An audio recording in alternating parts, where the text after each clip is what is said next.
So God has made these promises, which is just outlined. He talked about the promises, verse 4, the covenants, etc. So has God not fulfilled his promise that he would save Israel? And that is the overarching question. Has the word of God failed? Meaning God's promises in the old covenant to the people of Israel, have they not been fulfilled? So Paul now launches into what I think is a 3-chapter answer to that question. And I think he answers that question in 3 steps. Some people might only see 2 steps. I see 3 steps to the argument as Paul outlines it. And there's a lot more details in there. I'm just kind of summarizing here. Yeah.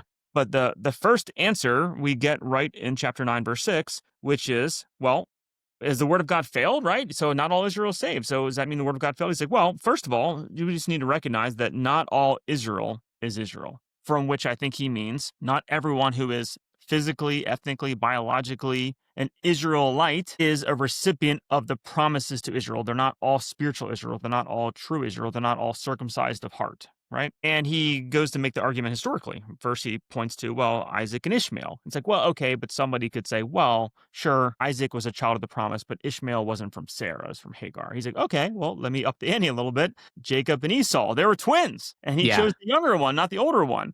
And his point is simply that, well, because it was God's promise and election, God's purpose and election, verse 11, right?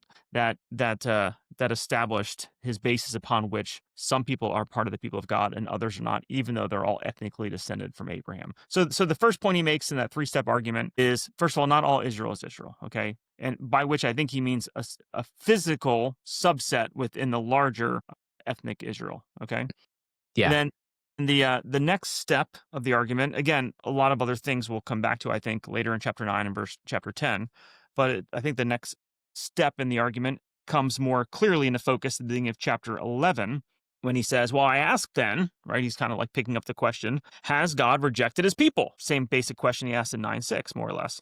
Well, by no means, except his answer here is a little different than the last answer he gave. Here he says, well, look at me, right? I myself am an Israelite, a descendant of Abraham, a member of the tribe of Benjamin. So God has not rejected his people whom he foreknew.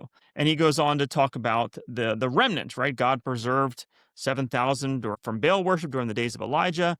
And he's like, look, God is saving some ethnic Jews. I'm an example of that. And he points to his ethnic heritage. He's a descendant of Abraham. He is from the tribe of Benjamin. He is an Israelite. So he's evidence of the fact that God is saving some right now. And so some Israelites are being saved. So not all Israel is Israel, but there is some being saved. There's a remnant, a believing remnant within the larger nation of Israel being saved, which is happening currently, not just historically. And he even points out, right, in verse 7, right, Israel failed to obtain what it was seeking. The elect obtained it, but the rest were hardened. Okay, so that's the second step in the argument. Third step in the argument, to answering the original question, I think starts in verse 11, 12, and following, and this is what culminates in, I think, the statement in 11:26, which is, the third step is that one day God will save many more Israelites and bring them to faith in Jesus as their Messiah, and they will join his